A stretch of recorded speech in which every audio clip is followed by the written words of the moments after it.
एक प्रश्न बार बार खड़ा होता है कि डॉक्टर भगवान का रूप है। ये क्यों कहा गया? इसके पीछे बड़ा गूढ़ रहस्य है जो भगवान के धर्म से संबंधित है। भगवान इस संसार के प्रथम चिकित्सक हैं। उन्हें भैषज गुरु कहा गया। क्यों कहा गया? एक बड़ी मीठी कथा है। एक समय की बात है, एक थेर पुत्र भगवान के एक भिक्षु वो भयंकर रूप से बीमारी से पीड़ित हुए। बीमारी क्या थी? उनके शरीर में छोटी छोटी फुंसियाँ निकली, सरसों के दाने के बराबर। फिर वो फुंसियाँ बड़ी होने लगी, मटर के दाने के जैसी हो गई। फिर और बड़ी हुई, बेर के जैसी हो गई। फिर वो पकने लगा, फोड़ा हो गया, पूरे शरीर में फोड़ा फोड़ा हो गया और मवाद से भर गया। और एक समय आया कि सारा फोड़ा फूट गया। अब उनका जो चीवर था, उनका वस्त्र था, उनके शरीर से लिपट गया और कपड़े का दर्द, कपड़े के चिपकने से और भी पीड़ा होने लगी। ऊपर से पूरे शरीर में फोड़ा फोड़ा। अब वो थेर पुत्र न तो उठ पा रहे हैं, न चल पा रहे हैं। तो शरीर की पीड़ा तो है ही, साथ ही साथ उनका मलमूत्र भी, जिस बिस्तरे पे रहते थे उसी बिस्तरे पे मलमूत्र भी विसर्जित करने लगे। उनकी सेवा करने के लिए भी और कोई नहीं था। तो हुआ ऐसा कि भगवान उधर से गुजर रहे थे और भगवान ने देखा कि थेर पुत्र अकेले ही बीमारी से तड़प रहे हैं, चिल्ला रहे हैं, कराह रहे हैं। उनकी सेवा करने के लिए एक भी भिक्षु पास में नहीं। तो भगवान पास में जाते और थेर पुत्र से पूछते, क्या तुम्हारे पास कोई उपस्थायक नहीं है, कोई अटेंडेंट, कोई सेवा करने वाला शिष्य नहीं है? भगवान बोलते, नहीं। बोले, क्यों? बोले, भगवान मैंने कभी किसी की सेवा नहीं की, इसलिए कोई मेरी सेवा करने के लिए नहीं आता। तो भगवान ने ऐसी दयनीय स्थिति देख करके, कोई व्यक्ति बीमार पड़ा है, भगवान का हृदय पिघल जाता है, करुणा का सागर उमड़ता है। भगवान आनंद से कहते, आनंद जाओ पानी लाओ, मैं इस भिक्षु की सेवा करूंगा। और भगवान सेवा करने लगते। भानते आनंद पानी भर भर करके लाते और भगवान ने उस भिक्षु की पूरी सेवा की। देखते ही देखते सारे लोग, सारे भिक्षु, चूंकि वहाँ कई सौ बनते रहते, 500, हजार भिक्षु संग रहते थे भगवान के समय में, भगवान के साथ। तो सारे के सारे, अब जब भगवान काम कर रहे हैं तो सारे के सारे दौड़े आए और काम करने लगे। कोई साफ किया, कोई कमरा उनका, कोई कुटी उनकी साफ कर रहा है, कोई उनका बिस्तरा साफ कर रहा है, कोई उनके शरीर को धो रहा है, धोने में मदद कर रहा है। भगवान लगे हैं, सारा संघ लग गया और देखते ही देखते यूं ही थोड़े ही समय में सारा काम ठीक हो गया। थेर पुत्र को एक साफ बिस्तरे पे, साफ कमरे में, कुटी में लिटाया गया। उसके बाद भगवान सभा का आयोजन करवाते और फिर भगवान भिक्षुओं से पूछते, भिक्षुओं ये बताओ, इस संसार में सबसे अधिक पुण्य किसकी सेवा करने से प्राप्त होता है? तो सारे लोग हाथ उठा के एक ही स्वर में बोलते, भगवान बुद्धों की सेवा करना इस धरती पे सबसे अधिक पुण्यदायी है। क्यों? क्योंकि वो विमुक्त पुरुष है। तो बुद्ध कहते, ठीक कहा भिक्षुओं, तुमने ठीक कहा। मैं भी ऐसा अनुभव करता हूँ कि मेरी सेवा करने के लिए जो मेरे पास मेरे व्यक्तिगत उपस्थायक हैं, मनते आनंद, इनके रहते हुए भी मैं देखता हूँ कि लोगों में कलह हो जाता। नहीं, मैं भगवान का आसन बिछाऊंगा, मैं भगवान की संगाटी पकड़ूंगा, मैं भगवान का पात्र पकड़ूंगा, तो लोगों में कलह हो जाता है, झगड़े तक हो जाते कि नहीं, मैं करूंगा, मैं करूंगा, मैं करूंगा। क्यों? क्योंकि बुद्धों की सेवा करना ये अत्यंत पुण्य का कार्य होता है। लेकिन भिक्षुओं, आज तथागत का शरीर जीवित है, आज बुद्ध सशरीर हैं, तो आज तो तुम उनकी सेवा करके ये पुण्य अर्जन कर पा रहे हो। कल को जब बुद्ध का शरीर नहीं रहेगा, बुद्ध नहीं रहेंगे सशरीर, तो तुम इतना पुण्य कैसे अर्जन करोगे? तो सारे भिक्षु चुप हो जाते। उन्होंने कभी तो ऐसा सोचा ही नहीं था, उसके बाद क्या होगा। फिर भगवान पूछते तो भिक्षु कहते, भगवान ये तो हमने कभी सोचा ही नहीं, आप ही बताएं भगवान। तो भगवान कहते, भिक्षुओं क्या तुम चाहते हो कि ऐसा पुण्यार्जन मेरे न रहने के बाद भी होता रहे, ऐसा पुण्य तुम करने का तुमको अवसर प्राप्त होता रहे?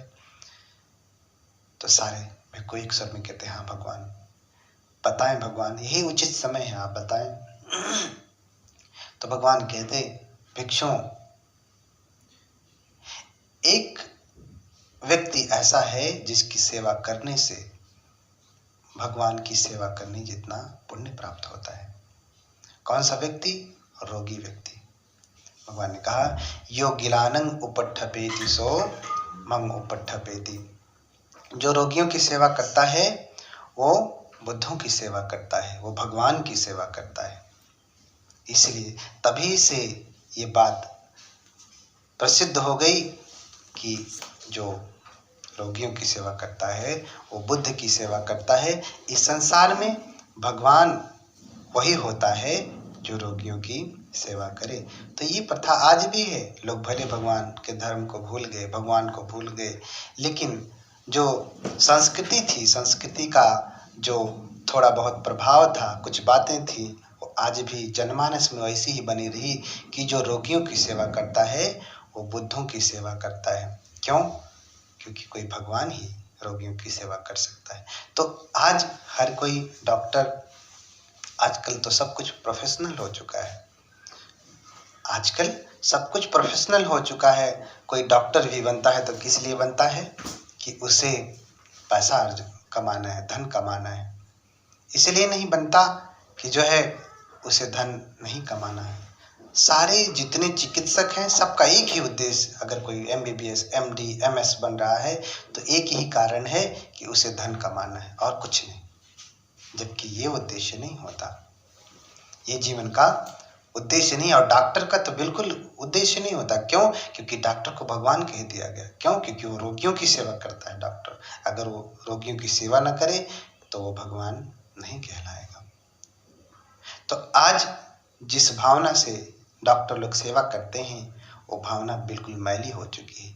अरे पैसे कमाना ये तो बाई प्रोडक्ट है। आप किसी की दवाई देंगे, किसी की सेवा करेंगे तो पैसे तो आपको आएंगे ही। जो दवा देंगे, जो आप जांच करेंगे, उसके तो पैसे आपको आएंगे ही। लेकिन अपने भीतर ये भाव रखना कि मैं किसकी सेवा कर रहा हूँ, रोगी की सेवा कर रहा हूँ, मैं बुद्ध की सेवा कर रहा हूँ और इससे मुझे अनंत पुण्य प्राप्त होगा। इस भाव से सेवा करना चाहिए, इस चेतना से सेवा करना चाहिए। क्योंकि चेतना से किया हुआ कार्य ही पुण्य का कारण होता है। ये शरीर से किया हुआ नहीं कि आप शरीर से तो सेवा करते ही हैं, मन से नहीं करते। क्यों? क्योंकि भगवान ने कहा चेतनाहं भिक्खवे कम्मं वदामि, मैं भावना को कर्म कहता हूँ, शरीर को नहीं। क्योंकि शरीर तो वही करता है जो आपका मन कहे। अगर मन नहीं कह रहा तो आप मशीनरी की तरह से सेवा कर ले रहे। क्यों? This is my duty. हाँ, मेरी ड्यूटी है इसलिए मैं कर रहा हूँ। और कैसी ड्यूटी? ये फॉर्मल ड्यूटी, औपचारिक है। बस इससे मुझे 8 घंटा ड्यूटी देना है इसलिए मैं देता हूँ, नहीं तो मेरी तनख्वाह कट जाएगी या मुझे कम पैसे आएंगे। तो ड्यूटी बजा रहे हैं लोग, सेवा नहीं कर रहे हैं। तो सिर्फ उनको पैसे मिलता है, पुण्य नहीं प्राप्त होता। इसलिए डॉक्टर के घर में भी सुख शांति नहीं होती। डॉक्टर तो सबसे ज़्यादा विपन्न हो जाता है, सबसे ज़्यादा दुखी हो जाता है। क्यों? क्योंकि जिसे भगवान कहा गया वो भगवत्ता को प्राप्त ही नहीं कर रहा। अरे पैसे तो आएंगे ही, लेकिन भाव से सेवा करना। सेवा का कितना बड़ा पुण्य है, कितना बड़ा महत्व है। सीखने वाला व्यक्ति अपने घर में रह करके भी सीख सकता है। क्या आपके घर में टीवी होगा, आपके घर में फैन होगा, कूलर होगा, फ्रिज होगा, ये सारी वस्तुएं हैं ना। या कोई भी वस्तु आपके सामने जो दिख जा रही है, कोई भी वस्तु हो, आपका बेड है, आपका बेडशीट है, हाँ, आपकी किताबें हैं, कुछ भी जो आपको दिख रहा है वस्तुएं, आज से 5-10 वर्ष पहले उसकी कीमत जितनी थी उतनी नहीं रही, उससे बढ़ गई है। जो पंखा आपने 5 साल 10 साल पहले सीलिंग फैन लगवाया था, आज वो पंखा 500 का रहा होगा तो आज 5000 का हो गया। क्यों? कीमत बढ़ रही है। अब क्यों कीमत बढ़ रही है? पंखे बहुत सारे कंपनी के हैं, लेकिन एक पर्टिकुलर कंपनी का पंखा ही फेमस हो जाता है। कपड़े बहुत सारे हैं, सियाराम रेमंड्स का ही लोग क्यों पहनते हैं। जूते चप्पल तो बहुत सारे हैं, लेकिन वुडलैंड ही क्यों, उसकी कीमत बढ़ती जा रही है, उसकी डिमांड क्यों बढ़ती जा रही है? क्यों? क्योंकि ये सब अच्छी सेवा दे रहे हैं। ये आपको अच्छी सेवा दे रहे हैं, इसलिए इनकी कीमत बढ़ रही है। ऐसे ही आप अगर अच्छी सेवा देंगे तो आपकी भी कीमत बढ़ जाएगी। ये आपको सीखना चाहिए जी। आज संसार में कोरोना वायरस का बहुत ही प्रकोप चल रहा है, सारे लोग पीड़ित हैं। तो इस समय भगवत्ता को धारण करने का समय आया भगवान ने सेवा की, इस समय के भिक्षु को सेवा करनी चाहिए। लेकिन इस समय का ये वायरस ऐसा है कि अगर हम ऐसे ही जाएंगे तो वो हमें अपने जीवन से हाथ धोना पड़ेगा। तो इन सब कामों में दक्ष हैं सिर्फ डॉक्टर ही, उनको सुविधा मुहैया कराई जाए, उपलब्ध कराई जाए तो वो कर सकते हैं ऐसा। तो सेवा जो कर रहे हैं इस अनंत पुण्य को करते जाएं। क्यों? क्योंकि अभी आप बाहर नहीं जा सकते, सिर्फ डॉक्टर लोग बाहर जा सकते हैं, आपके लिए बहुत सारी पाबंदी है।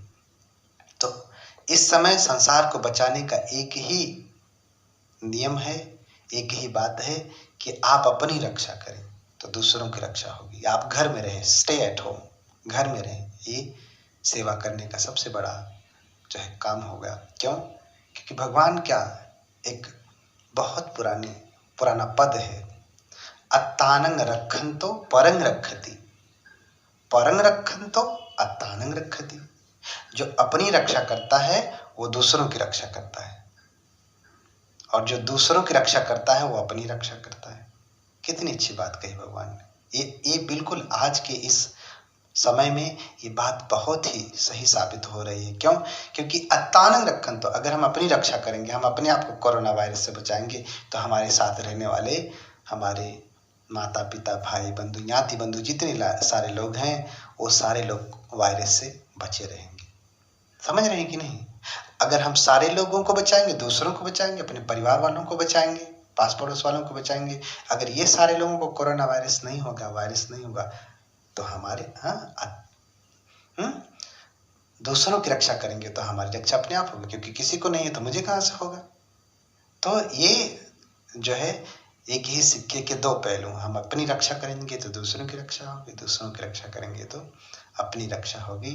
वो बुद्ध की वाणी है, बुद्ध की वाणी यूनिवर्सल ट्रुथ होती है, सार्वत्रिक सत्य होती है। सत्यवादी वचनं अन्यथा, उनके वचन कभी भी झूठे नहीं होते। तो बाहर नहीं निकले, 21 दिन तक बंदी है तो क्या करेंगे? देखिए इस समय ये संसार को समझने का आपको बहुत अच्छा अवसर प्राप्त हुआ है।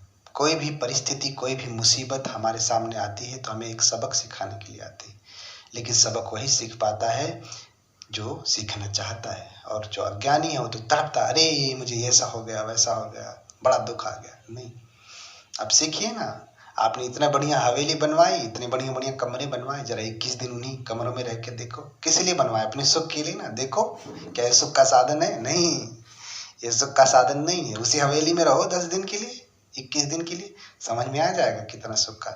तो इससे एक बात हमें समझ में आ रही है कि भगवान के 3 जो उपदेश हैं, अनित्य, दुख, अनंत, ये सब कुछ दुख का कारण है। जिसे हम सुख समझ करके बनवाए घर, देखो वो दुख का कारण हो गया। हाँ, 1 दिन 2 दिन रहेंगे फिर वो दुख देने लगा। अरे नहीं, 21 दिन कैसे रहेंगे? 21 दिन रहा नहीं जाएगा। मैं एक व्हाट्सएप पे मैसेज पढ़ रहा था, उसमें बिल गेट्स ने बड़ा अच्छा वक्तव्य दिया है। उसने कहा है कि इस कोरोना वायरस से हमें सीखना चाहिए। ये हमें सिखाने के लिए आया। क्या? ये सिखाने के लिए आया है कि कोरोना वायरस के लिए चाहे कोई कितना अमीर हो, कितना गरीब हो, कितना भी फेमस हो या फेमस ना हो, हाँ, चाहे कोई ऊंची जाति का हो, कोई नीची जाति का हो, चाहे कोई अच्छे धर्म को मानता हो, चाहे बुरे धर्म को मानता हो, कोरोना वायरस ये सबको इक्वली ट्रीट कर रहा है, एक जैसा सबके साथ व्यवहार कर रहा है, समानता का, सबको एक साथ। तो उसी प्रकार से हमें भी दूसरों के साथ समानता का व्यवहार करना चाहिए। ये नहीं कि हम अमीर हैं तो गरीबों को क्या देखें, नहीं, ये गरीब हैं, छोटे हैं, इनसे दूर रहना। कोई ऊंची जाति का तो अरे नहीं ये नीचे हैं, नहीं। ये जो भगवान बुद्ध का जो समता का नियम है, जो बाबा साहब का कॉन्स्टिट्यूशन में दिया हुआ, संविधान में दिया हुआ समता का नियम है, ये देखिए कोरोना वायरस कितने अच्छे से फॉलो कर रहा है। तो ये हमें सिखाने के लिए आया है। हाँ, अरे मरना तो तब भी है, मरना अब ये क्या हुआ, आज ही मर जाए। हाँ, जैसे जन्म लेना सत्य है वैसे मृत्यु भी सत्य है। या अज्ञान की वजह से हम समझ नहीं पाते। जब कोई जन्म लेता है तो लोग खुशियां मनाते हैं, और जब कोई मरता है तो लोग रोते हैं। यही तो हमारी अज्ञानता है। अरे सुख आए नाचे नहीं, दुख आए नहीं रोए, दोनों में समता रहे तो ही मंगल होए। तो दोनों में नाचना या रोना नहीं है, दोनों में समता, इक्वालिटी। देखो, बाहर भी हमें इक्वालिटी का अभ्यास करना है, समता का अभ्यास करना है, समानता का अभ्यास करना है, भीतर भी। हाँ, क्योंकि अब बाहर तो जा नहीं सकते, ना तो घर के बाहर जा सकते हैं, हाँ, ना तो कहीं और घूमने जा सकते। तो बाहर आप शारीरिक रूप से नहीं जा सकते, लेकिन भीतर आप जा सकते हैं मन से।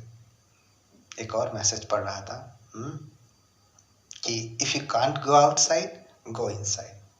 अब इतना समय आपका बीत गया, जो नौकरी करते होंगे, जो बिजनेस करते होंगे, जब से जन्म लिया तब से पैसा पैसा पैसा, नौकरी नौकरी नौकरी, हाँ, यही किया, सारा जीवन गंवा दिया। और हाथ में क्या आया? किसी को ध्यान, धर्म, अब अभ्यास करने के लिए समय नहीं, अपने को देने के लिए समय नहीं, अरे किसी को वॉकिंग करने के लिए समय नहीं, शरीर को स्वस्थ बनाने के लिए समय नहीं था। तो ये समय आया, प्रकृति ने हमें समय दिया है कि अब अपने भीतर जाओ। अपने से तो समय निकाल नहीं पाए, अब प्रकृति ने समय दिया है कि अपने घर में रहो, अंदर रहो और अंदर जाओ। तो मैं बिल गेट्स का बता रहा था कि कोरोना वायरस हमको सिखा रहा है कि इक्वालिटी का व्यवहार करना चाहिए, और ये भी बता रहा है कि ये जो लौकिक सीमाएं हमने बनाई हैं कि ये भारत, ये पाकिस्तान, ये अमेरिका, ये वो इतने सारे बॉर्डर हमने बना दिए, बैरियर बना दिए हैं मानवता के बीच में, जबकि कोई भी भेदभाव नहीं मनुष्य के बीच में। और इन्हीं बॉर्डर की वजह से लड़ाई होती है। देखिए ना, भारत पाकिस्तान इन्हीं बॉर्डर की वजह से होता है ना, चीन अमेरिका, इन्हीं बॉर्डर की वजह से, जो हमने बॉर्डर बनाए हैं। अरे हमको तो अमेरिका जाने के लिए पासपोर्ट लगता है, इस कोरोना वायरस के लिए कोई पासपोर्ट की आवश्यकता नहीं, इसके लिए कोई बॉर्डर मायने नहीं रखता। हाँ, तो ये जो सांसारिक बॉर्डर हमने बनाए हैं ये भी लौकिक है। हमें भी ऐसा कोई बॉर्डर नहीं बनाना चाहिए, हमें भी ऐसा कोई भेदभाव का व्यवहार नहीं करना चाहिए। और ये कोरोना वायरस हमें ये भी दिखा रहा है कि हमारा जीवन कितना क्षण भंगुर है, अनित्य है। हाँ, कितना सबको डरा हुआ, सबको लग रहा है। जिसने कभी ये सोचा नहीं था कि मैं मर जाऊंगा, देखो जिसको कोरोना वायरस हुआ, क्या उसने सोचा था कि मैं मर जाऊंगा? सन 2020 में कोरोना वायरस आएगा, मुझे पकड़ेगा और मैं मर जाऊंगा? नहीं, ऐसे न जाने और कितनों को पकड़ेगा अगर सावधानी नहीं बरते तो उनको अपने प्राणों से हाथ धोने पड़ जाएंगे। तो ये सिखा रहा है कि हमारा जीवन भी कितना क्षण भंगुर है, इसे हमें सीखना चाहिए। और सिखाता है, क्या सिखा रहा है कि आज तक तो हम लोगों ने बस काम काम काम देखा, अपने परिवार को कभी कोई महत्व नहीं दिया। अब ये दिखा रहा है कि हमारे परिवार कितने महत्व के, उनको बचाने के लिए हम लोग घर में लगे हुए बैठे, है ना, कि बच्चे को ना हो जाए, पत्नी को ना हो जाए, माता पिता को ना हो जाए और किसी को ना हो जाए।